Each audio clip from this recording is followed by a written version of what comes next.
ఒప్పుకోవాలి. నేనేమయ్యున్నా నీ కృప కాదా, నాతో నీ సన్నిధిని పంపవా.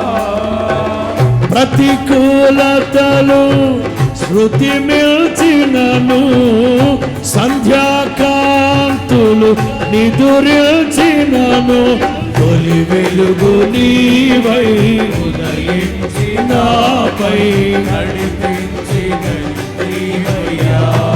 ఆమేన్. నీ కృపకు నన్ను పాత్రునిగా చేసి బలపరచిన యేసయ్యా.